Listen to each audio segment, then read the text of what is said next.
Good morning and welcome back to Rising. Thank you so much for tuning in. Good morning, Jessica. Nice to see you again. Happy 3 years and 1 day, Robby. Thank you so much, and I do appreciate all the festivities yesterday, including my cake. We hope you were enjoying the long video format that we did yesterday. We appreciate all the feedback we got, and we absolutely hear you on the chapters for the individual videos within the long video, the timestamps. Yes, we will definitely be implementing that, trying out some other things. Again, please bear with us as we do this experiment because of our capricious masters at YouTube trying to optimize things.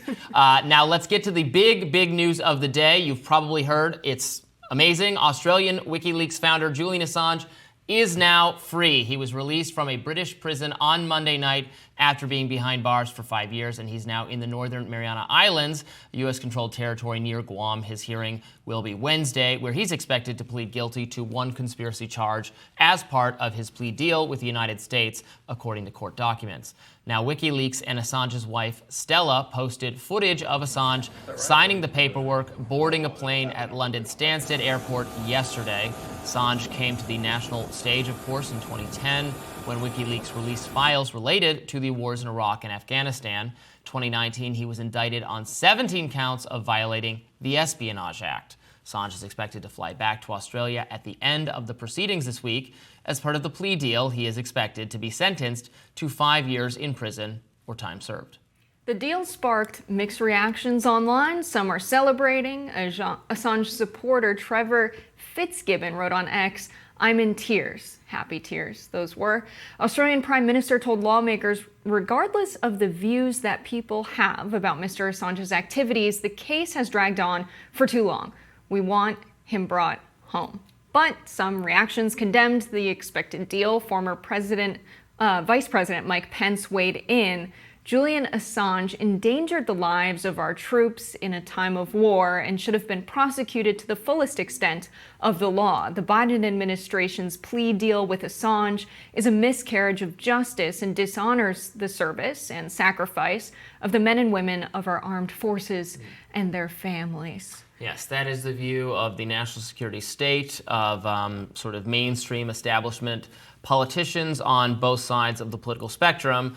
Other political figures on both right and left have condemned this prosecution of Assange, who did not steal classified materials. He received classified materials from whistleblower, and he published them because they were relevant to national security. They showed that the U.S. government had misled the people about the wars in Iraq and Afghanistan, and we ought to know, we have the right to know, he committed an act of journalism, something the New York Times has done, the Washington Post, the Pentagon Papers. It is common for professional journalists to publish classified material if they believe it is in the best interest of the American people. The American people should know, deserve to know, ought to know what's going on. That's all that occurred here, and since then, he has been prosecuted as if he was the person who broke the law and stole the classified materials, even though that was never demonstrated to have been the case. So it's really been an unjust prosecution. It's gone on far too long. It's taken a tremendous toll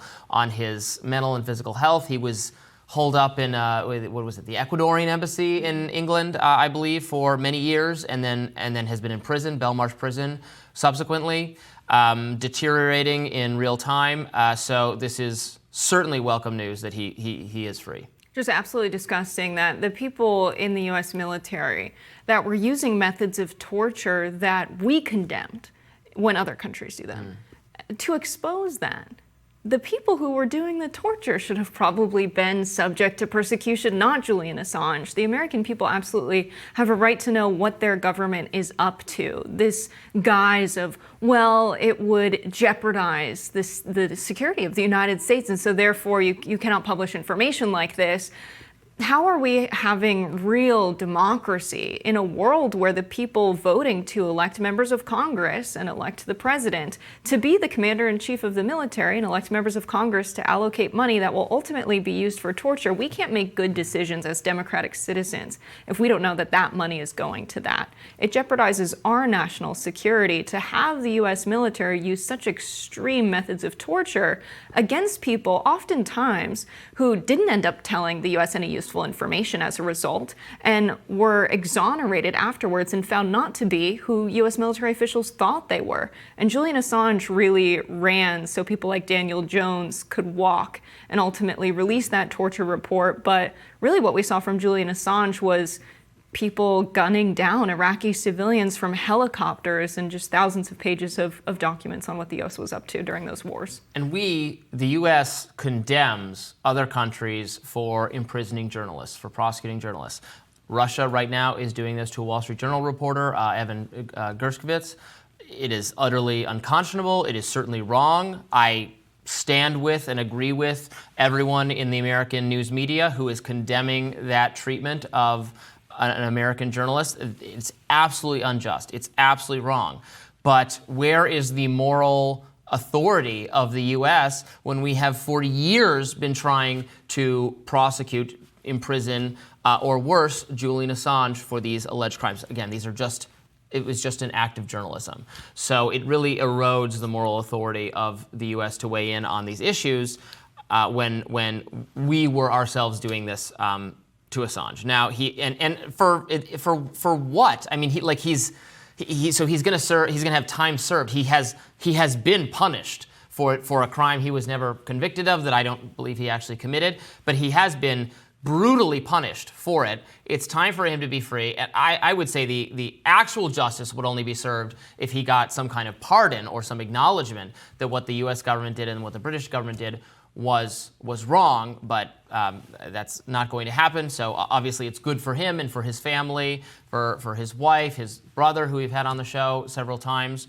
that he's going to be free. He's an Australian citizen. The government of Australia has been calling for him to be freed for a long time. There's a lot of popular support in Australia for him being free. Australia is an important ally of ours. It seems like I was having trouble understanding why the administration, the Biden administration, the Trump administration before it, this was, totally, again, this is uniparty stuff, thinking this was important, even though it was infuriating civil liberties, some of our allies like Australia. It was again, a bad look given our condemnations of Russia doing the same thing. So finally, that has gotten through and they've decided no more of this. Right. And of course, these charges are coming under the Espionage Act. That's what they've been after Assange for quite some time. And it really reads like an evil empire kind of law, that any information release that relates to national defense with the intent or reason to believe that the information may be used for the injury of the United States or the advantage of any foreign nation. Mm-hmm. So we have to just absolutely pledge our absolute allegiance to the United States. How is reporting on simply what the U.S. military is doing an injury to the United States? If they are doing those things and people knowing about them, the only people making the United States a target are the people doing the things that makes the United States a target. Doing the torture, killing civilians abroad, waging war against nations and the civilian population of nations who are not even guilty on the onset of what they were accused of. And so it's really ridiculous that this is an enforceable law in the United States. I think when it was initially enacted in 1917, they were more so thinking of people releasing information about where nuclear sites were in the U.S. so that they can't be targeted by foreign nations. But simply reporting on what our military is up to, I just don't think it should be something that someone can be persecuted under with the Espionage Act.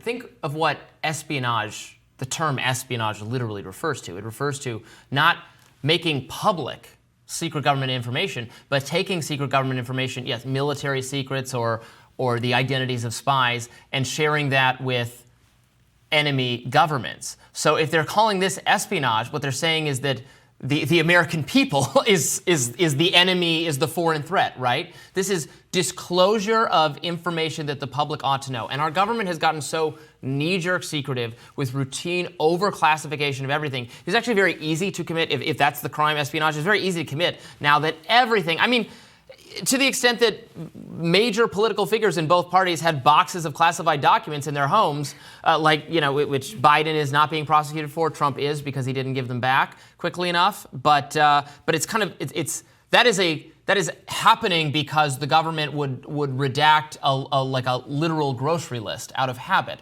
because they are inclined towards secrecy at this point. We have this massive federal bureaucracy that operates independent from political oversight, that is not part of the democratic process, that can't be voted in and out of office, that just endures regardless of who's in power, and has an interest in keeping everything, absolutely everything, as secret as possible, even if it's not important, it doesn't need to be classified, and then especially if it's something that we ought to know about and ought to be able to make our political decisions based on. So this is this decision, this freedom for Assange, a very long time coming. I'm happy to hear about it.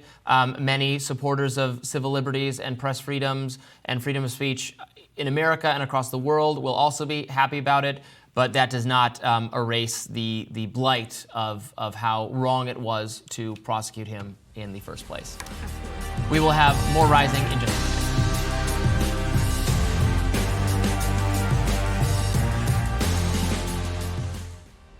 We are just 2 days out from the first presidential debate. One progressive congressman says he knows how to get President Biden to win the race. California Democratic Representative Khanna has been in Congress since 2017, but his political CV is anything but conventional. Khanna is a former Obama administration official. He was a tech attorney. Now he represents Silicon Valley. He frequently works across the aisle with Congress members ranging from AOC to Matt Gaetz.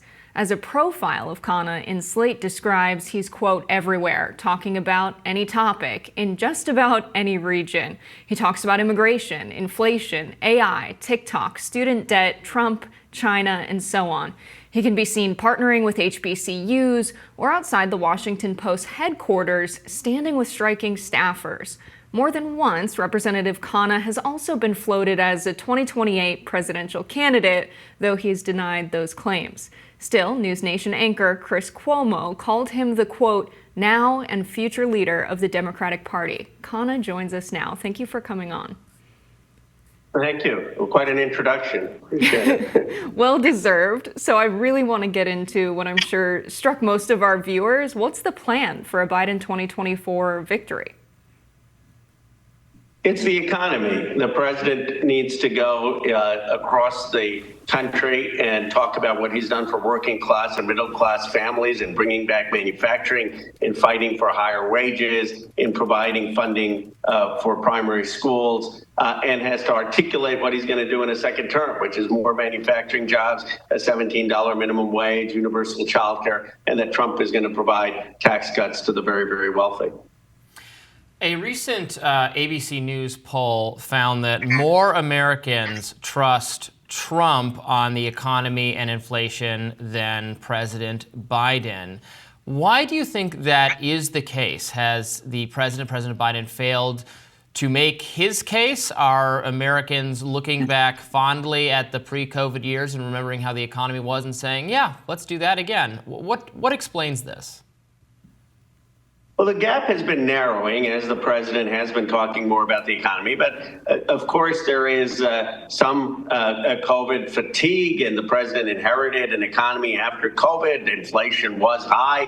And so people do remember the times before COVID more fondly. But the way to overcome that is to be very concrete, to go to Johnstown, Pennsylvania, Ashtabula County, Ohio, Downriver, Michigan, and highlight the new factories that are coming up, highlight the relief that we've been able to provide to working families, highlight how Donald Trump's policies was going to make their economics worse. And so we've done a lot in passing great legislation, but I don't think we've translated it to real communities, to real people. I believe the president should do a 7-day tour through the Midwest, go right through Wisconsin, Michigan, Pennsylvania, Ohio, with an economic agenda.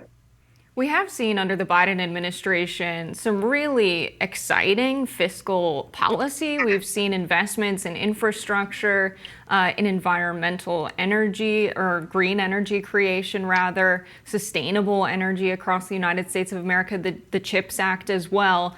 We've seen a real focus on making sure the jobs created by these investments are good paying union jobs. But still, I think a lot of working class people are thinking about, their paycheck next week. Am I going to make ends meet?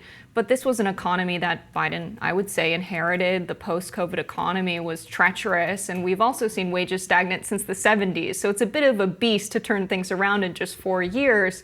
But I think focusing maybe on the long term and saying, yes, we get that you're hurting now, but we're really doing big things to change the economy in the long term. Do you see a case to be made for winning voters over on that?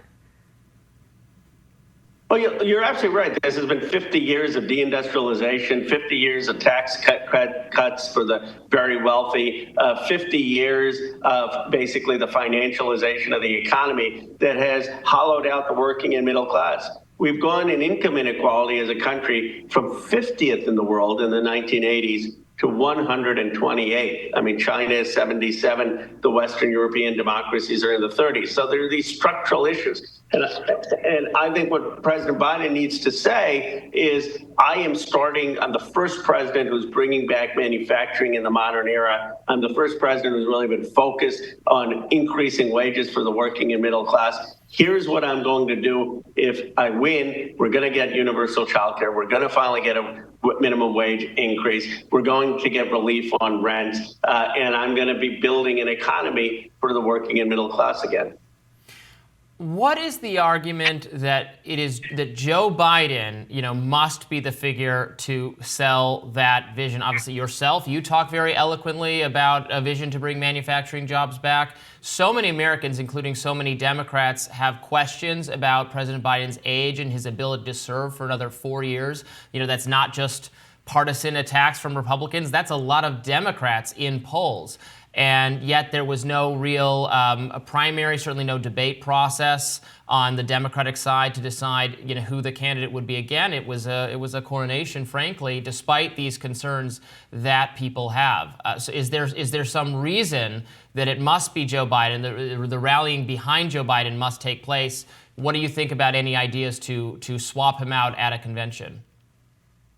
Well, it's not going to happen. I mean, the reason Joe Biden won had nothing to do with the coronation. It just had to do with the fact that he was popular among Democratic primary voters, and none of the ambitious Democratic politicians in our party thought he could be beat. I mean, you can always count on the ambition of American politicians. There's no way that governors and senators were going to defer to him if they thought his numbers were bad. But his numbers were stratospheric among Democratic primary voters because of his record, because of the Inflation Reduction Act, because of infrastructure, because of the CHIPS Act, because of the American Rescue Plan, because of low unemployment. Now, I think he has to be honest about his age and say, I understand people's concerns.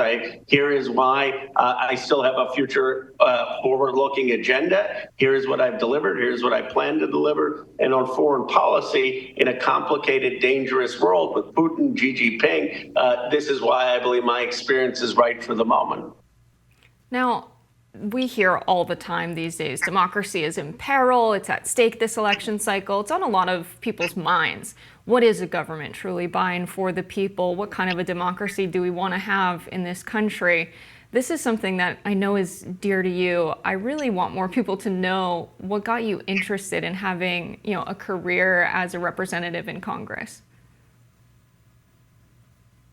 Well, my inspiration came from my grandfather. I was born in Philadelphia in 1976, our bicentenary. My parents are immigrants from India, and my grandfather, Amarnath Vidyalankar, was part of India's freedom movement. He spent 4 years in jail alongside Gandhi in the 1940s, fighting against colonialism. And that inspired me to believe that politics is a noble calling, that you can change the destiny of people, that you can actually pursue the ends of justice. And that's really what influenced an interest in public life. You talk about bringing back manufacturing jobs, creating new factories here. Obviously, the CHIPS Act and other initiatives by the Biden administration have been aimed at doing that. How would you, help me overcome my skepticism that a lot of government spending, billions of dollars, on corporations here lobbied, this was lobbied for by corporations here to build these things. But without, reforms to our regulatory environment, our labor environment, it's still going to be too costly, even with the government subsidies, I mean, that's what it is, the corporate welfare, it's still too expensive to bring these jobs here relative to having them in East Asia and other parts of the globe? Well, technology, software, AI gives us an enormous productivity advantage that allows us to reindustrialize America. That's what's going to make it possible. I'm introducing a modern steel bill in Johnstown, Pennsylvania, to bring steel back. I mean, we used to make 50% of the world's steel. We're down to 4%. China's making 50%. That's not sustainable to be the great economy of the world. And the reason we can bring this new steel back is that we're leading on the direct reduction iron technology. We're leading in the implementation of AI. We can do it 6 times better in productivity than the Chinese with lower carbon footprint. Now, you're right that it's going to require some federal financing, but that should be financing with accountability. There should be conditionality to the federal funds. That's how we built America, from Hamilton to Lincoln to FDR. It was always federal financing with the private sector, with labor, with technology. That's the secret formula in America. I really appreciate your perspective as a representative who sees your work as work that can change people's lives. It's something we don't get a lot in this country. A lot of people do the job you do to enrich themselves, unfortunately, but people like you get to make good policy, and in a partnership with Bernie Sanders, you've put forth a plan to cancel medical debt. Can you speak to how that would work and why we can just cancel it? Well, this is common sense. I mean, no one should have to be in medical debt when they get basic care. I mean, if you break your arm or you unfortunately have some health scare, you go to the hospital, you get a $30,000, $40,000 bill, and many people go into debt. There's $220 billion of debt in this country. Here's the irony. It's worth pennies to the dollar. People aren't paying this back, but it's destroying their credit. It's making it impossible often for them to get loans, to get a car, to get a house, to start a small business. So what we're saying is let's end this debt. Let's have the hospitals write it off. Let's not have debt collectors. Have a one-time grant for the hospitals that do the right thing. And going forward, let's not have interest accumulate on the debt or debt collectors, so that you're not hurting Americans' freedom to live their lives simply because they got health care or medical care. Representative Khanna, thank you so much for joining us today. We appreciate it. Really appreciate it. More Rising right after this. Democratic Congresswoman Alexandria Ocasio-Cortez broke out dancing on stage at a campaign rally in the Bronx for Congressman Jamaal Bowman over the weekend. Now, Bowman joined her to rile up the voters ahead of a highly contested race for New York's 16th, where he is struggling to stay ahead. The progressive successfully unseated longtime Representative Eliot Engel back in 2020, but is struggling now to defend his seat from George Latimer, 70-year-old centrist Democrat who's heavily backed by AIPAC, now a pro-Israel lobbying organization. Bowman has had a target on his back since he called for a ceasefire just days after the October 7th Hamas attack on Israel, and persistently insisted on Israeli Prime Minister Benjamin Netanyahu's ouster. Since launching a challenge against Bowman, AIPAC has poured over $14 million into Latimer's bid to unseat the 2-term lawmaker. If he does not win, Bowman will become the first member of the squad to lose re-election since the group of progressive representatives was founded 6 years ago. Also happening today, Colorado's 4th District primary, GOP firebrand and controversy-prone Congresswoman Lauren Boebert is favored to win. And instead of running for re-election in the 3rd District she now represents, Boebert switched districts to be able to run for outgoing Republican Congressman Ken Buck. Why? Perhaps because she kept her seat in 2022 by only a 0.2% margin, less than 600 votes out of over 327,000 ballots cast. So a bit of a strategic move there for Boebert. But what we're seeing in Bowman's race is nothing new. We saw this in the race of Shontel Brown and Nina Turner. We had AIPAC donate $2 million to Shontel Brown specifically for attack ads against Nina Turner. And Bowman directly called out Latimer and said, "You were recruited by AIPAC to run against me in this district. You're not doing this out of the goodness of representing the people here. You are paid to, essentially, represent Israel." not the people of Tuckahoe, not the Bronx, not the people here in this district. And it was a really impressive debate experience to hear him call out AIPAC like that. Yes, it's no secret that AIPAC has funded the opposition to Democrats who've spoken out against Israel. Also, some Republicans. Thomas Massie famously had AIPAC putting out a bunch of ads calling attention to Massey's history of not automatically supporting or endorsing the actions of Israel or continued U.S. funding for Israel, which he says is perfectly in keeping with a conservative worldview and is exactly what Republican voters all over the country want, which is not more of their money sent overseas. But on the Democratic side, certainly this has made life re-election more challenging for a number of Democrats, including Bowman, who looks to me like quite likely to lose over this, but we will find out soon enough. Obviously, he also had the fire alarm pulling thing. Do you remember that? Mm-hmm, yeah. Which, he was explained was an accident, although I've seen the longer video footage, and I don't quite understand how it was an accident, but, who cares? But he did get himself in a little bit of trouble with that. Just an old habit, his time as a school principal. Old habits die hard. Pulling the fire alarm? Yeah. I don't know. Pull anything. He wanted a fire drill, making sure all the kids in Congress know the procedures. He was just Stop, doing his drop, best and job roll, as a principal. Line up outside. And then he remembered he was a congressman. And he was like, oh no. It was just totally benevolent. I think Bowman is a really good guy. He's already made over 37,000 voter contacts. A lot of people want to believe this idea that organized people beats organized money. But again, like we saw in Senator Nina Turner's race with Shontel Brown there in Ohio, we saw the squad show up when it was almost too late. When you see this amount of money pouring in from AIPAC, they're using this money to dig into Bowman's past, to run attack ads against him, to give name recognition to George Latimer, who I had never heard of before this exact moment. And it's really sad that, now we're having this rally of AOC and Bernie, and they're supporting him at the last minute, whereas AOC endorsed Nina Turner later in the race even. It was just hours before polls opened, or hours before polls closed rather, which is just not enough to make a significant impact and give Nina Turner the name recognition and support that is required to get someone in public office. And so to see AIPAC be able to sort of flex their muscle monetarily to push candidates out, it makes you question, should a foreign government have this much power in our democracy? AIPAC is spending more on this race than I think any other race in its history, according to Slate. Now, Bowman's district does have a significant Jewish population, so this could be an area where such spending is likely to produce some negative effect for Bowman.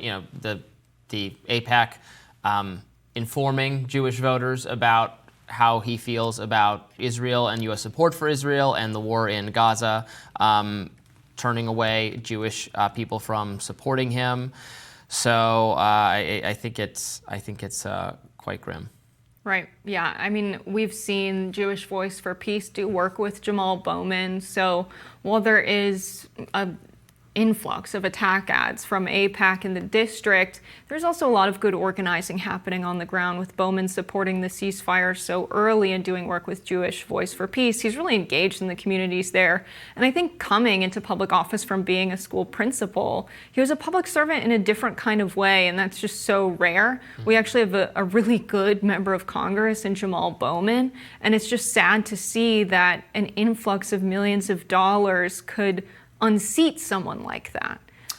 Yeah, well, I'm going to push back a little bit. I mean, money can't literally, change people's, people still go into the ballot box with their own power to vote for whoever they want. If AIPAC is calling attention to true things about him, right? That he supports a ceasefire, that he is very critical of Israel, that he doesn't want more funding of the U.S. government toward Israel. If those political positions are unpopular in the Democratic Party or unpopular with the Jewish members in the district, he's going to lose. I mean, it's a matter of making the public better informed about the candidates' positions? I mean, you might like the candidates' positions. I like some of the candidates' positions, I don't want to send more American tax dollars to any foreign government. But if it ends up just being the case that that's not what the people in the district want, and AIPAC has called attention to it, and people are paying closer attention now, given what's going on in the Middle East, maybe he is a bad fit for the district. I think, yes, voters make their own decisions, but money can buy a lot of information. $14.5 million buys a lot of ads. And when you're hearing negative things about Jamaal Bowman and positive things about George Latimer, it can really influence your decision at the polls. If the volume of information that you're receiving is majority positive about Latimer and majority negative about Bowman, then you're in a situation where do you have the full story from Jamaal Bowman? Because while Latimer can paint him as this terrible guy and explain the reasons for why, his decisions and his positions are terrible, but Bowman doesn't have that same opportunity to reach the same amount of people with paid advertisements on TV, with flyers. All of these things cost a huge amount of money, and if he can't afford it, then they never end up hearing that candidate's position. And so, yes, they're making their own decision at the polls, but how much is that decision made by an influx of information that comes from people who could just afford to have the information reach them? Well, we will be paying close attention to both those races, Bowman and Boebert. More Rising right after this.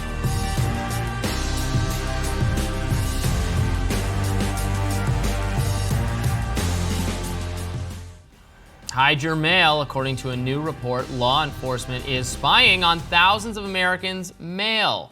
The Washington Post is reporting that the U.S. Postal Service is approving thousands of requests each year from federal agents and police officers seeking information from Americans' letters and packages. Now, once the request is approved, the U.S. Postal Service shares details, including the names, addresses, and details from outside boxes and envelopes without requiring a court order. The Washington Post reports that 97% of these sorts of requests were approved between 2015 and 2023. The IRS, FBI, and DHS were among the top requesters. Now, the technique is known as the Mail Covers Program and has long been used by inspectors to help track down suspects. It's a legal practice, and inspectors say that they only share what can be seen on the outside of the mail. But some lawmakers have pushed back against the practice. Several senators last year, including Republican Rand Paul and Democrat Elizabeth Warren, urged the U.S. Postal Inspection Service to require a federal judge to approve requests and increase transparency about the program. The senators wrote officials had chosen to, quote, keep postal customers in the dark about the fact that they've been subject to monitoring. And in response, this month, the chief postal inspector declined to change the policy, but did agree to provide a trove of data, according to the Post. This inspector has said the program is not some large-scale surveillance apparatus and is only focused on mail that could help police and national security. He added that according to the Supreme Court, there's no reasonable expectation of privacy with respect to information contained on the outside of mail matter. Which I guess does make sense. I'm as civil liberties minded and anti-surveillance and that kind of thing as they possibly come. I suppose there's not a reasonable expectation of privacy for what you write on the outside of the envelope. Even still, there's something kind of troubling about federal national law enforcement just routinely asking the Postal Service to share this information. In the past, I'm gathering from reading this Washington Post article, the authorities had been evasive about how often they make this request. They said because they didn't want to alert criminals to how the process works. But according to the Washington Post, this is 60,000 requests since 2015, and 97% of those were granted. That's 312,000 letters and packages between 2015 and 2023. That's a lot of snooping. So they're not opening the packages, they're not opening the mail. So, I guess I don't want to be hysterical about it, but this still does seem like something that maybe ought to require a warrant or a judge's say-so or some additional scrutiny by an entity or by an individual who has Americans' liberties in mind. What do you think? I'm curious as to why they have a trove of data. So I said this in regard to social media verifying your identification. People are worried that if there's some kind of picture of a passport or a license, or that data is collected by Instagram or whatever when they verify your account. They don't need to save that information. A bouncer hands you your ID back when they verify your age when you're coming into the bar. Do they need, if the mail received its destination, to maintain a record of the sender and the receiver? At that point, you can delete that data. And it seems that they're keeping it in case there is some kind of criminal investigation and they need to go back and look at what was sent back and forth and confirm correspondence or what have you. Maybe it shouldn't exist. Maybe that data should be deleted. Maybe it shouldn't be recorded. They don't need to have that. Right, obviously everything, all the letters are now automatically scanned. I mean, you can sign up for a service with the Postal Service where you get, I think, an email, and so you can see, like if you're at the office, when the mail arrives, you can see exactly what got delivered to you. So that's all being collected anyway. I don't know when or if it's deleted. I just noticed, I've noticed now, last couple times I've gone to the airport and flown, they've now started doing, when you get through the first security line, before you take off your shoes and take your backpack, empty the contents of it for no reason whatsoever. First, you have to have, that you hand them your ID and your ticket. But now there's a screen, and they take a photo of you, and they have to verify that the photo they take is the same as the ID. It's not. They can't just look at you and determine that anymore. And then it says on the thing, "Don't worry, this photo's about to be deleted." I don't know. I don't like it. It doesn't seem necessary to me. I have a lot of questions about the actual increased safety enhancements that are due to constantly scanning and double and triple checking everyone and everything. I've long complained about, about the just obscene physical, sexual abuse that takes place of people as they're moving through airport security. Something I was absolutely reminded of a few weeks ago when I was coming back from a trip. So anyway, it's I don't know. I do not at all just trust the authorities that this is all necessary. It's all routine. Don't worry, we're not doing anything improper with this kind of stuff. Yeah, I'm fine with them scanning my bag. I now have the TSA pre-check, which is nice. I can keep my shoes on and my stuff in my backpack. I would recommend it. I don't know what data they collect on you when you sign up for it. You might just be forking over more than you would otherwise. I've used Clear, which lets you skip the first line, right? But then you do still have to go through the regular security stuff, which I hate. So I guess I should get pre-checked too. Yeah, keep those shoes on, Rob. Especially because the Clear line is sometimes just as long as the regular line now. I don't see how this is going to work as more and more people sign up for it. But but the biometrics are collected in Clear with the eye scan. Yeah. Yeah. But as long as they don't keep it. Yeah, I really just don't like taking the shoes off and taking like all that stuff because they don't, they're looking for weapons, but they routinely fail, weapons checks all the time. Like independent audits of TSA find that stuff makes it through all the time. They're collecting your liquid so that you can't make an incendiary device, although I know, and I always feel uncomfortable saying this on YouTube in case the video gets flagged, that it is actually perfectly possible to make an incendiary device once you are through airport security in plenty of airports. Not that you could ever do anything with it or sufficiently damage the plane. The planes are perfectly safe now that the cockpit is closed and locked from the inside, and no one can hijack planes with knives anymore. Now, I do know that you are on a different side of immigration than a lot of American conservatives, but in the bill that came from Republicans that they said, we're not going to agree with Joe Biden unless he pushes this bill forward. In Section 116 of the bill, it requires DHS to ensure that Customs and Border Protection are within 14 days of the bill's enactment, fully compliant with federal DNA and biometric collection requirements at U.S. land borders. The TSA collects the biometric information of any individual who seeks to enter the aircraft boarding area of an airport where access is controlled by TSA. So that's not about foreign flights, and this is in the immigration bill. And so now that data will not just be scanned, but will be collected if this bill ever does get passed, and it has Section 116 still in it. I'm a thanks but no thanks on all that. I mean, I am somewhat distant from much of the right on immigration, in part because of this issue, or the widespread deportations that many Republicans want to do now. We got to kick 20 million people out of the country. Even if that was ideal in theory, how are you going to go about doing that without some massive new surveillance apparatus?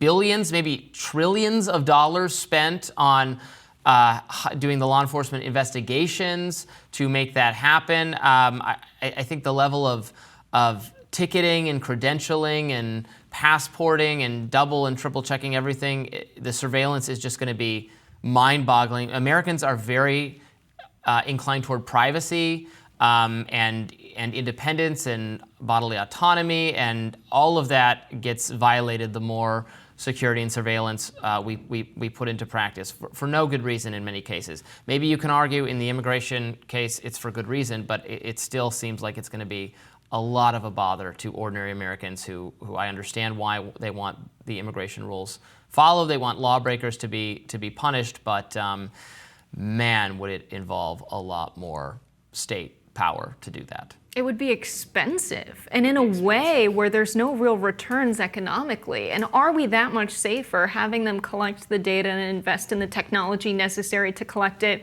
Where are they warehousing it? Who's managing that database? Who's paying for the computing power? There's a lot of considerations here. A lot of government contracts deal with AWS cloud systems, cloud systems managed by Amazon. Why does Amazon have so much government data in their cloud systems? Are they peeking at it in the same way the Postal Service is peeking at our mail? There's a lot of considerations here because the government doesn't have the technological infrastructure and the computing power to manage a lot of these endeavors that we just say, we sign the legislation, we say figure it out, they outsource it to McKinsey and Deloitte's government and public services consulting, and then they work with AWS. It's very concerning, the revolving door of corporations, big data, and the government. And I think we should be at the point where we do the calculation. What's the cost-benefit analysis? Is this worth it for how much safer we would become?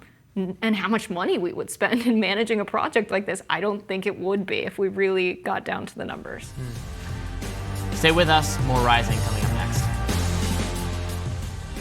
CNN and its host are facing major backlash from conservatives just 2 days before the network is set to host the first presidential debate. Now, the drama started after anchor Casey Hunt cut off an interview with a Trump spokesperson. Let's watch. It does seem as though many Republicans have set the bar very low in terms of arguing that Joe Biden is basically senile. Now you have people like Doug Burgum coming out and saying, well, President Biden's very accomplished, trying to set expectations in a different place. What do you expect from Joe Biden? Well, first of all, it takes someone 5 minutes to Google Jake Tapper, Donald Trump, to see that Jake Tapper has consistently frequently likened President Trump to Adolf Hitler. Ma'am, I'm going to stop this interview if you continue to attack my colleagues. I would like to talk about Joe Biden and Donald Trump, who you work for. Yes. If you are here to speak on his behalf, I am willing to have this conversation. I am stating facts that your colleagues have stated in the past. Okay. Now, I'm sorry, guys. We're going to come back out to the panel. Caroline, thank you very much for your time. You are welcome to come back at any point. She is welcome to come back and speak about Donald Trump, and Donald Trump will have equal time to Joe Biden when they both join us now at later this week in Atlanta for this debate. In response, Glenn Greenwald tweeted, quote, "The belief that people like CNN's Casey Hunt have that they and others who work for the largest media corporations are somehow exempt from criticism or that it's immoral to critique their words and behavior illustrates every rotted aspect of corporate media." Another popular X user tweeted, quote, "This is your bio, says it all." Casey then defended herself, saying, quote, "You come on my show, you respect my colleagues, period. I don't care what side of the aisle you stand on, as my track record clearly shows." But conservatives didn't stop at Casey Hunt. They also went after the debate moderators, Jake Tapper and Dana Bash. A mashup of cherry-picked segments featuring Jake Tapper comparing Trump to Hitler went viral. Let's watch those. A couple times over the weekend referred to immigrants from South America, Africa, and Asia. He did not mention Europe. South America, Africa, and Asia as, quote, poisoning the blood of our country, which it's not hyperbole. That does very directly echo Adolf Hitler's language before World War II. To open up a copy of Hitler's Mein Kampf, you would find the Nazi leader describing the mixing of non-Germans with Germans as poisoning. There's really no other way to say it.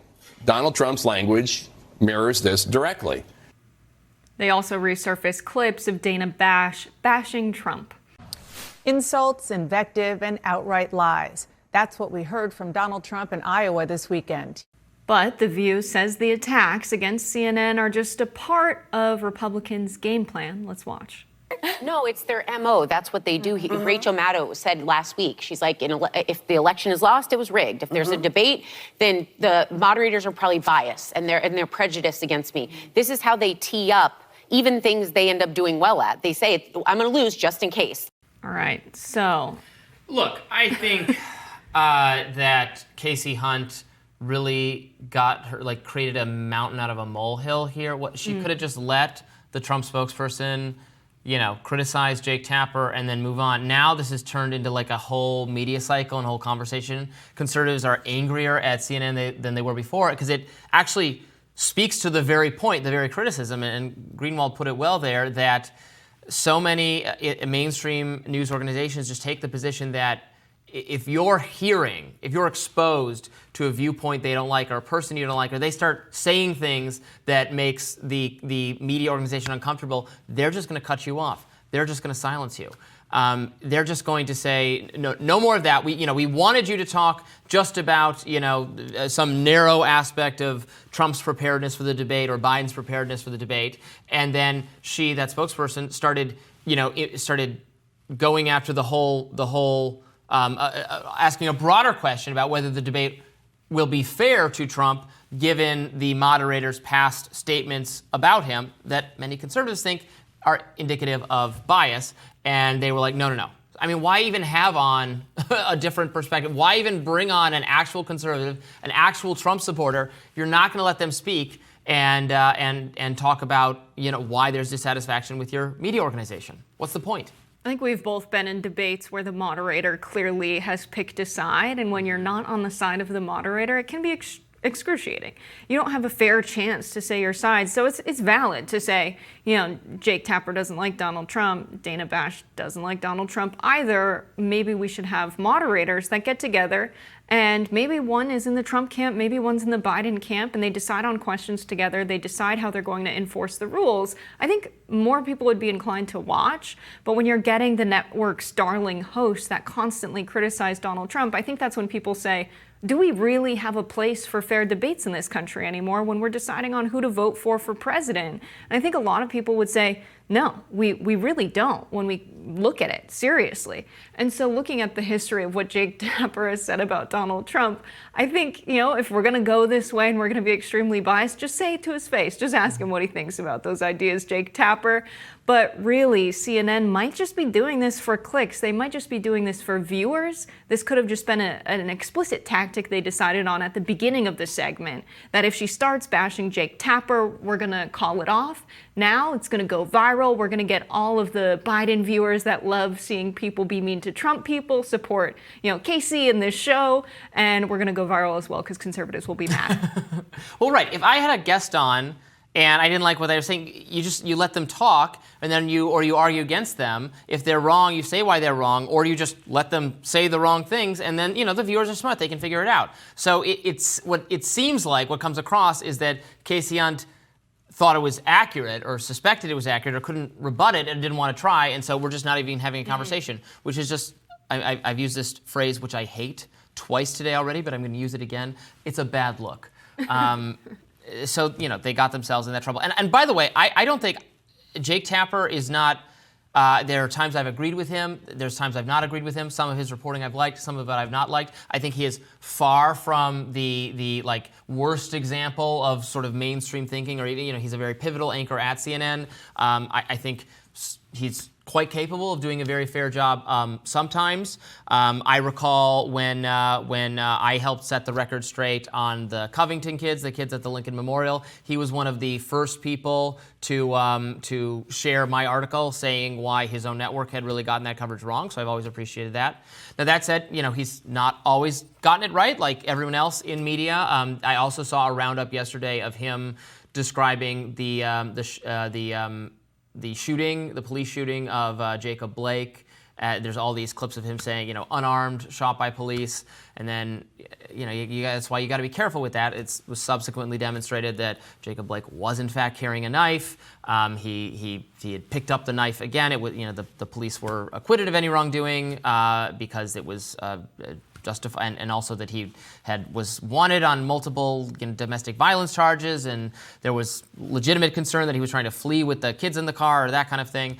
And there's all these clips over and over again with Jake Tapper saying it was an unarmed shooting, and then of course there was widespread rioting and burning and looting of cities, in part because of that one. So I totally agree with holding the media accountable. I don't think he's the most egregious offender here by any stretch of the imagination. I think people like RFK Jr. because he's able to talk about an issue, whether it's on Rogan or any of the other many podcasts he's gone on, where he can talk long enough that you really understand his decision-making process, his frame of mind. You might disagree with it, but at least you know what you're getting. And I think when you're voting for a president, you're not just voting for a policy platform and the appointees that we can expect from that person. You're also voting for a decision maker. And you want to know their decision-making process. You want to hear how they think through issues. And when we just get sound bites from people, we really don't get that. So that's important for a presidential debate. We don't want people to necessarily be cut off. I mean, of course, if they're trailing on and talking over each other, turn the mic off so you can hear the person speaking. That's the whole point. But I think the lack of depth we get in a lot of mainstream media coverage is a crisis. We've had interviews on this show where afterwards they say, you actually let me answer the question before you responded.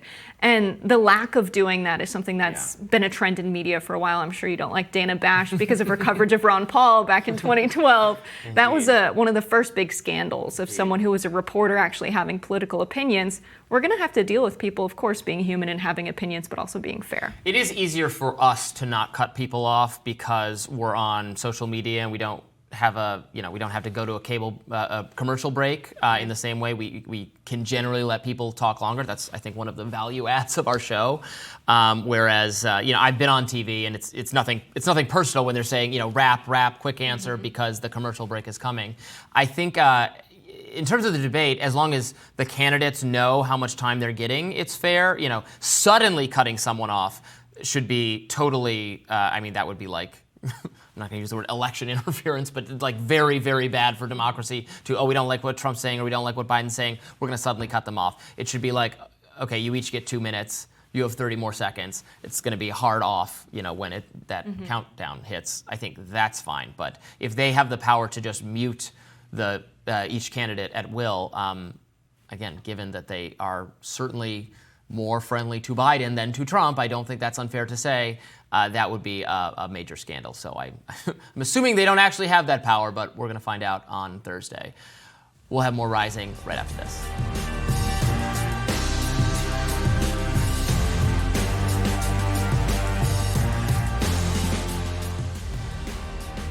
Former President Donald Trump ran up the national debt by twice as much as President Joe Biden, a new analysis finds. These findings come 5 months out from the 2024 presidential election. Whoever wins is going to face a fiscal challenge here, as debt and interest rates are on the rise in the United States.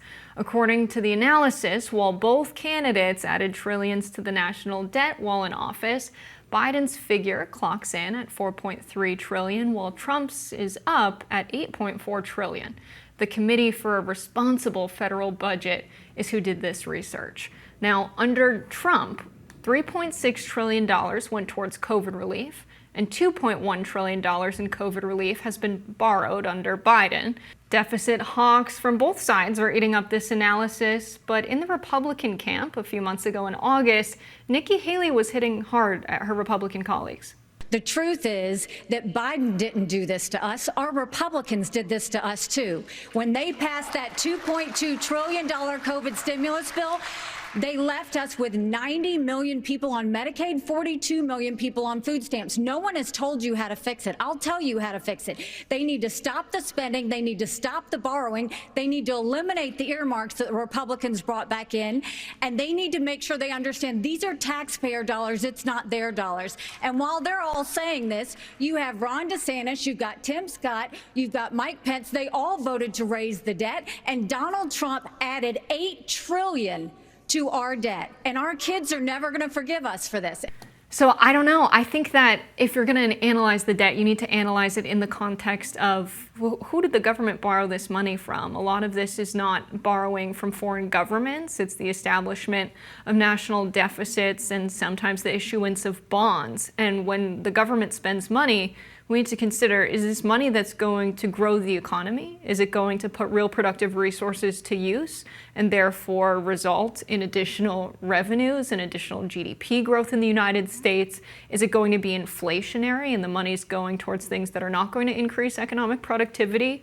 Are we at capacity when we think about additional dollars that our economy can handle? And we really need to make that calculation. And instead, we increasingly see members of Congress treating the federal deficit and the budget like they're budgeting for a household. What we saw happen under the Clinton administration, when we saw actually the government say we're being fiscally responsible and we're not spending a lot of money and we're actually having a government surplus, we saw the economy plunged into a recession thanks to that fiscal policy. And so it is going to be a challenge when they decide how to make the economy grow in this environment where interest rates maybe remain high. Are they going to point a different head to the Federal Reserve? Are they going to keep up with a fiscal stimulus policy that has a meaningful impact on the economy for working people?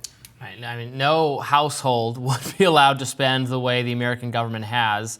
I think what Nikki Haley said there in that debate from several months ago with other people who at the time were seeking the Republican nomination against Donald Trump, pointing out that, look, Republicans have no credibility on this issue. Even as many of their Republican voters say over and over again that they think debt is something very important for government to fight. They say that they want to send leaders to Washington who are going to spend less and bring the deficit down.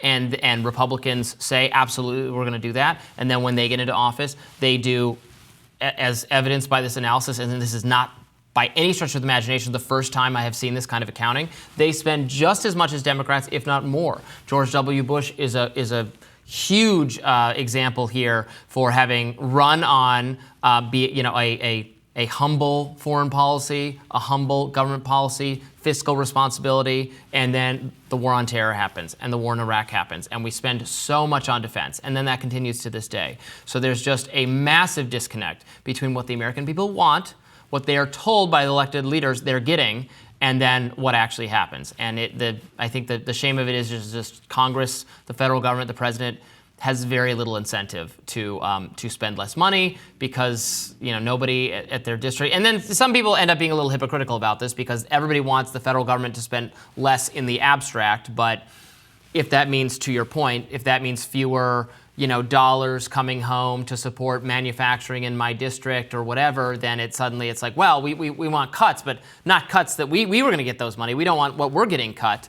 And so since everyone has that exact same incentive, it ends up that nothing gets cut ever at all. Yeah, and let's not forget that during Trump's tenure, we saw corporate profits increase by nearly a half. We saw him establish permanent cuts on corporate profits. They, Be still my beating heart. Right. Well, they increased their profits by 50% while American people are struggling and dealing with record high prices. All the while, a big reason we see this high deficit under Trump is $1.9 trillion was not collected in taxes. So these tax cuts are really costing the government.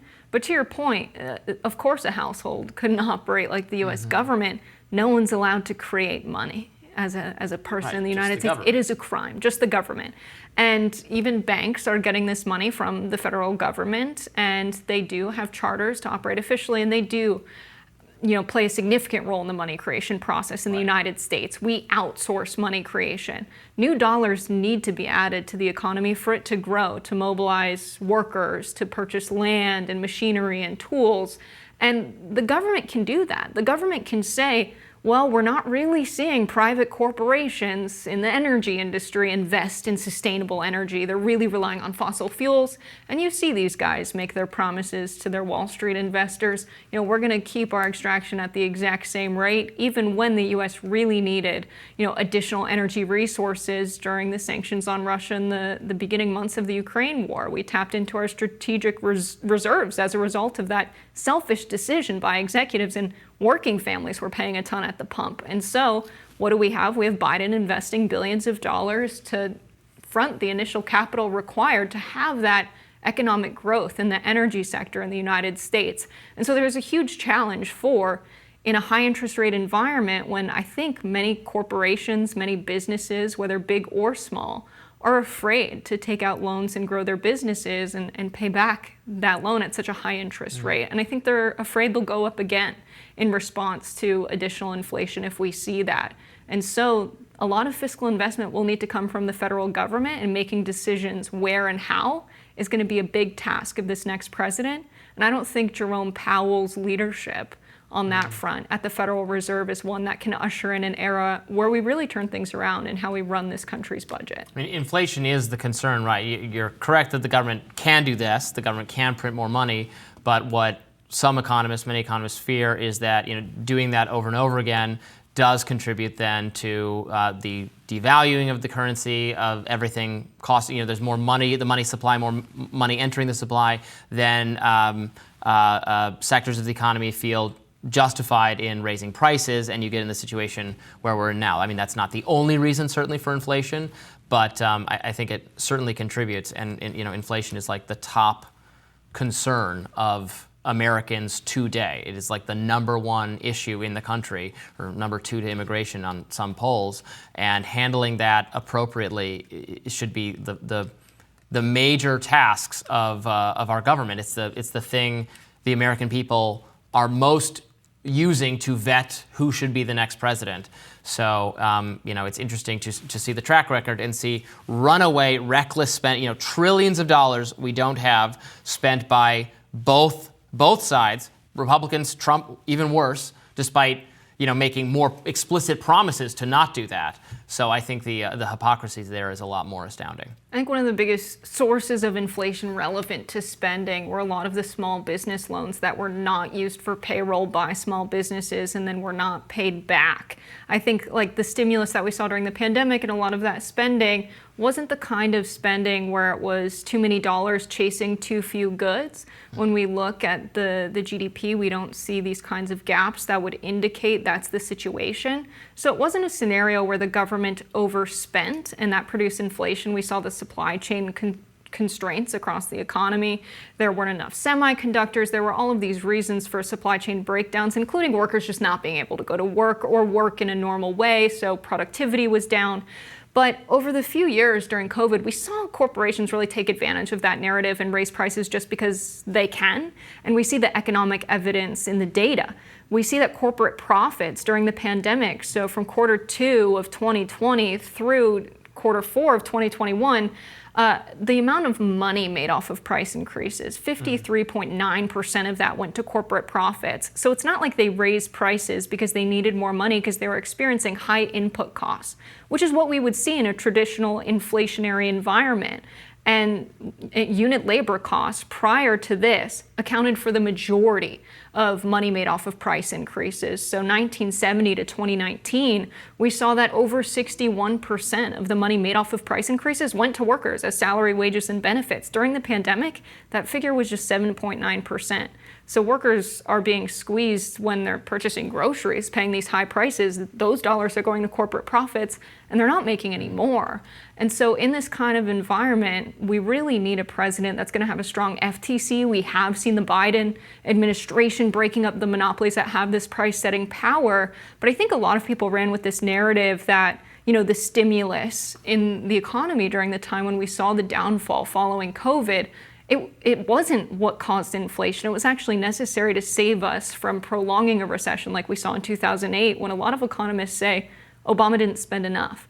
But inflation is always the constraint with government spending. We could not give money to the CHIPS Act if we didn't have the resources necessary to produce and import chips in the United States. If there was no way to get those materials and we put a bunch of money into those companies and giving them to those workers and it couldn't be spent on actually being productive, we would be in a scenario where that's an inflationary situation. Those dollars cannot be spent to create a more productive economy. So if only Congress saw it that way.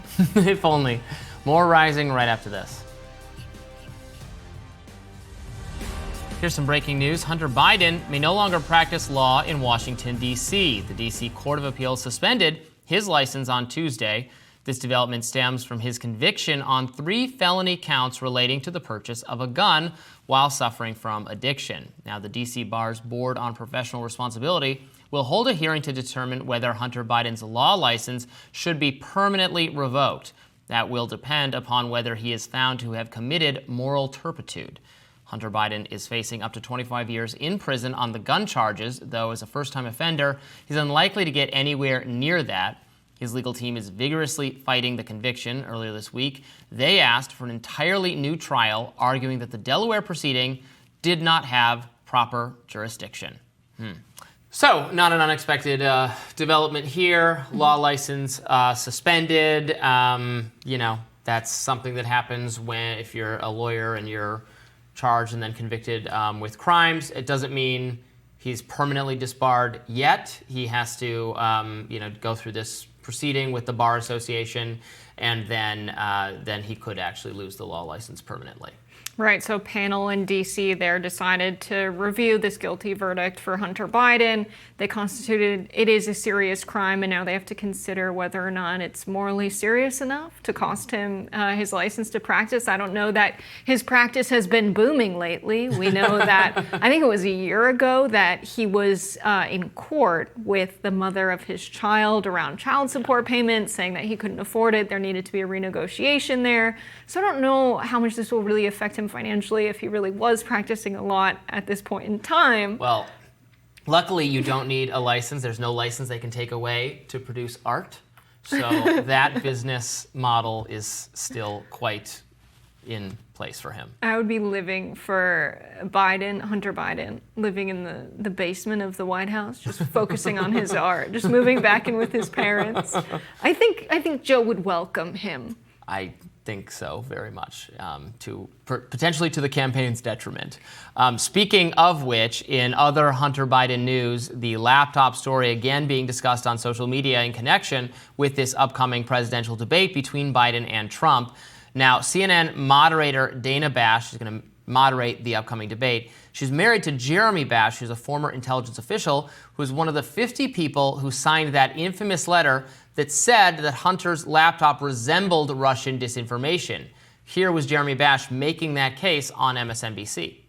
This looks like Russian intelligence. This walks like Russian intelligence. This talks like Russian intelligence. This effort by Rudy Giuliani and the New York Post and Steve Bannon to cook up supposed dirt on Joe Biden looks like a classic Russian playbook disinformation campaign. And let's recount exactly what happened. In July of 2019, when President Trump talked to Zelensky, he said, talk to Rudy Giuliani. He's my guy on trying to dig up false dirt on Joe Biden. Then Giuliani goes to Kiev in December of 2019 and meets with Andrei Derkash, who is the Ukrainian lawmaker with known ties to Russian intelligence.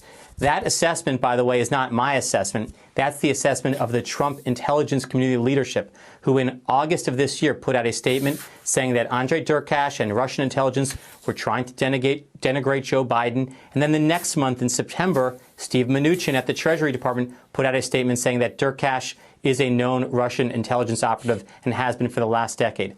So when the intelligence community goes in and warns Donald Trump that Rudy Giuliani is being worked over by Russian intelligence, and then Rudy Giuliani suddenly comes forward with these mysteriously created emails, probably hacked through a Russian intelligence operation, we have to acknowledge the fact that the President of the United States is supporting, is condoning, is welcoming a Russian intelligence operation. So in that interview, he gives the establishment intelligence official position that this has Russian involvement clearly, that it was hacked, that it might have been manipulated, that he blames Trump and people in Trump's orbit for falling for this, and then he was one of the people who signed that letter. So he's going pretty far there in his comments. Then Politico and other people in the media claim that that letter demonstrates that it's Russian misinformation. We now know years later that the laptop was left at a repair store and turned over to the FBI, and it made its way into Rudy Giuliani's hands, and is the content on it is legitimate emails, information about Hunter Biden. It was used in this trial to help convict him of the gun-related crimes, to help establish that he was purchasing drugs and his whereabouts and those kinds of things. So some conservatives on social media are saying, in their quest to portray Jake Tapper and Dana Bash as unfair, as hostile to Trump, are pointing out that she's married to someone who got this, who didn't fly the appeal to heaven flag, but was involved in a very important political question, and it ended up being wrong. Would it matter to you if they weren't married during the time of this happening? I mean, if Samuel Alito is not responsible for his wife's political opinions, is he responsible for his ex-wives? They got divorced in 2007. Well, I'm just calling to attention something that the conservatives are saying is unfair, especially with the guilt by association in terms of wives and husbands and all of that kind of stuff. Right. I think, Dana Bash maybe was married to this person because they have similar political views and they find common ground on that. She, of course, is not responsible for all of her husband's political views and vice versa. But I think in this case, Jeremy Bash, during the time they were married, very interesting inside baseball, was working at a law firm that was counsel to the U.S. Permanent Select Committee on Intelligence at the time they were reviewing the debacle around uranium being sold to Iraq. Of course, Valerie Plame recommended her husband, Joseph Wilson, to go on a mission to potentially try and purchase uranium and facilitate this via the CIA. She was outed by Novak, the journalist, as being a CIA operative during all of this. But really, it was about Bush making inflammatory statements about how likely it was that Iraq had access to weapons of mass destruction. And interesting that Bash was on the council then at the time he was married to Dana. So what is her, I don't know, that's kind of a good outcome in terms of national security. How incestuous the whole national security establishment and the media are. There's so much spillover. There's so much, not just marriages, famous people's, journalists, their parents they got their role because their parents were involved in politics or in national security specifically. Obviously, the talking heads on mainstream cable news, so many of them come from national security. So many of them are making, confident assertions, including lying to the American people, as James Clapper once did, about the extent of surveillance on the American people, all that kind of thing. We get our news from former career civil servant type people who are committed to a certain ideology that is, I would argue, shielded from sufficient democratic measures of accountability and control, because in many cases these aren't even political people. These are people who are installed in positions and make policy that a lot of Americans don't agree with. And then they go on to CNN and MSNBC and other places to propagate those views. So I think it's something worth calling attention to. Obviously, she's not still married to him, and even if they were married, they might have totally different views on the subject. I'm not myself making a necessarily big deal about it, but it is something being talked about by conservatives today. It is interesting that conservatives are making a point to talk about it, though, isn't it, Robby? Because she's not a Supreme Court judge. Yeah. Why is it that they're flag thing again, huh? Yeah. Why are so many conservatives outraged that Dana Bash's husband, who was her ex-husband of over 7 years at the point of the Hunter laptop story, why is she responsible for his views and positions during that time when they weren't even married? Yeah. And she is a reporter, a commentator, a host, not a Supreme Court judge, but she owns her ex-husband's views, but Samuel Alito doesn't own his wife's. Is it a gender thing, or is it like this is how it fits my narrative of the political power structure at this time? I don't care in either case. I think the Supreme Court case is more compelling on the Clarence Thomas side. Ginny Thomas is a very politically active person and was, in fact, involved or having discussions with people doing the Stop the Steal stuff, I think the scrutiny there is perfectly valid. I think you're more fair than than the Alito one, just because I don't think what she did is important.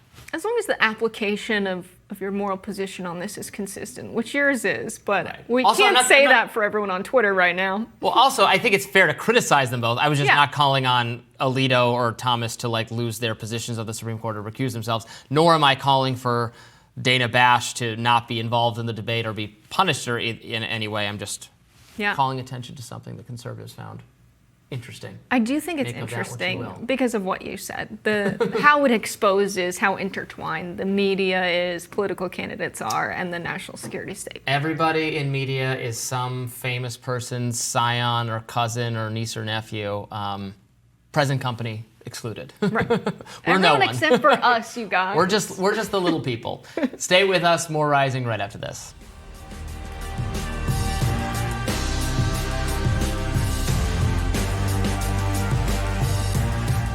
Naked and unafraid. That's what the last remaining nudist community in Louisiana has established.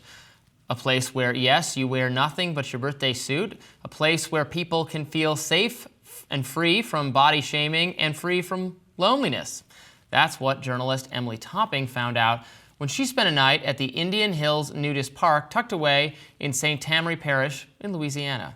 Topping had a first-hand experience learning what life is like at the nudist enclave, contrary to what many think, that it's a haven for perverts, exhibitionists, openly recruiting swingers. It's actually a haven for people seeking connection, fleeing loneliness in a country where 1 in 3 people report feeling extremely alone.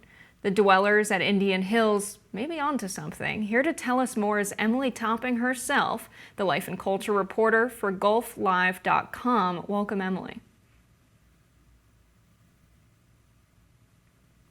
Oh, we can't hear you. We might need you unmuted. I'm unmuted on my side. We got you loud and clear. Perfect. How are you guys doing? Thanks for having me on. We're really excited to dig into this. This is a fascinating story. I had no idea there were nudist enclaves in the United States. I thought that was more of a summer in Europe type of a thing. And we've seen a culture war over what people can wear, a culture war over body shaming. Can you tell us how it felt to be in the nudist enclave in this political environment? That's a great question, and I think it's something that they're very hyper aware of there. As I kind of mentioned in a little bit of my reporting, a lot of them aren't super open about going to this camp per se, and they also specifically like to not call it a colony. They're a park.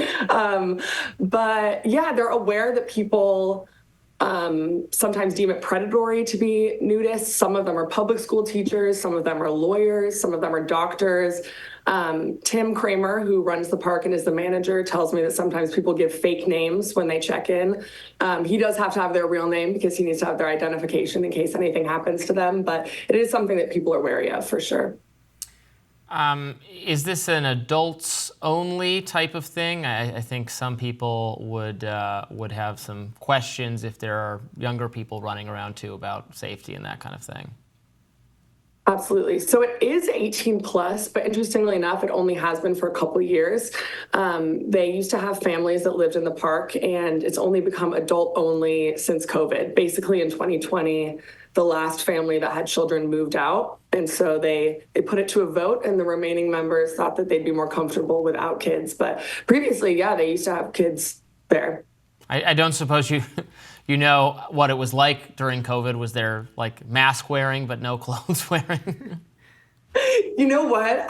That's a great question. I did take a dive on their Facebook, and in their kind of internal area in the park, they have this clubhouse where they hold karaoke, and they have kind of a group kitchen where people can come hang out. They were wearing masks in there, so they did take some safety measures. Robbie's fine with people being nude, but draws the line at them having a mask on. She's going to think you're joking. That's not a joke at all. That is real. It's funny to me, but it's truly Robbie. I'm curious how you got on to this lead. How did you find out about the nudist enclave? Well, funnily enough, I was actually just looking for a pool to go to. So I'm based in New Orleans. Louisiana is obviously hot as hell. All of our freshwater sources have alligators or oil spills. So basically I was just looking for a pool to go to, and I saw online that you can get a day pass to this nudist park for $25, and you can just go hang out in their pool and their hot tub. Nudity is actually optional anywhere in the park, but you do have to be completely naked if you are using the pool. So I knew that was a risk I had to take. What do the people there describe as the benefit, or what are they getting out of this, since it markets itself and it sounds like it's not a hookup or looking for other couples swinging type thing, or that's at least not part of the marketing? So what do the people find attractive about it? Yeah, it's definitely not advertised as kind of a sexual place. I mean, they explicitly say if you exhibit any of those behaviors, they'll kick you out. But the body positivity is mainly the main thing. I think they talk about, you know, how we're in a society where we're constantly exposed to very like stylized, airbrushed bodies. And it is kind of refreshing to go and see that bodies come on an entire spectrum. And weirdly enough, after you spend kind of 20 minutes naked, you kind of forget about it, I found. So yeah, I think the body positivity is really the main draw for most of them. It's reminding me of being in the locker room when I was a college athlete. But there is this sort of sexualization, commodification of people being nude. And instead it sounds like, you know, this enclave, this park, celebrates it as something that's natural. And there's explicit rules. It's a really well-written piece and really good journalism for you to go there in person. But it sounds like there's explicit rules around engaging in sexual acts publicly and the kind of behavior you can have to be respectful of the other people in the park. Yeah, definitely. And I mean, I think there's certain protections you have to take. The whole place has a lot of security cameras, and you sign a waiver saying that you're okay with that. Tim, again, the manager, says that he has to kick people out maybe 3 times a month. I found that interesting, though. He says the people that he has to kick out are usually day visitors, people that aren't really like invested per se in this community that they've built. But yeah, they're very specific. You cannot be sexual in public whatsoever. And you also have to carry a towel around, so you can't sit on anything that's a communal surface. They take some protection for sure. Louisiana is a conservative state, Republican state. Is there any controversy surrounding this park in the broader political context? I wondered that too, but what I found fascinating is a lot of people don't even know that it exists. Apparently, even within Slidell, which is this kind of smaller community outside of New Orleans, it's kind of tucked away in the woods. And unless you're looking for it, I don't think you would really find it. People that live there say that they'll go to the Walmart wearing, which is like a few blocks down the road, wearing a Indian Hills Nudist Park shirt, and people ask them where they got it, like as a joke. So I don't think a lot of people know about it. And if you do, I think they've kind of been grandfathered in because it's been there since the 70s, and they kind of go out of their way not to bother people. So yeah, they haven't really had any issues, surprisingly. Coming out of the 70s, I think of like the free love movement. There was a lot of different kinds of substances people were using during that time. What are the rules like about drug use in the park? They are anti-drug use, so you're not supposed to use drugs. Obviously, that's part of the waiver. I mean, people were drinking there for sure, but it was a little bit more of like a cruise ship environment, I would say. They had karaoke in the clubhouse, and people were definitely pouring up the fireball shots. But I didn't see anyone using drugs, and they said that that has been an issue where they've kicked people out over that in the past. I think some people might be attracted to this place thinking that that's somewhere where they could indulge in that, but I didn't see any drug use. Well, I'm very much about people freely associating with whomever they want, doing whatever they want on property that belongs to them. I've attended an annual gathering of libertarians in the woods, very much clothing on, thank goodness, but it's called Pork Fest. It's a project of the Free State Project, libertarians who want to bring New Hampshire of its own governance. So whatever appeals to different folks, sounds nice to me. Emily Topping, thank you so much for joining us today. Thanks so much for having me on. See you guys. That does it for us today on Rising. Thank you so much for tuning in. Be sure to like, share, and subscribe so you never miss any content. And for those of you who like to listen while you're on the go, we're available wherever you get your podcasts. See you tomorrow. Bye, y'all.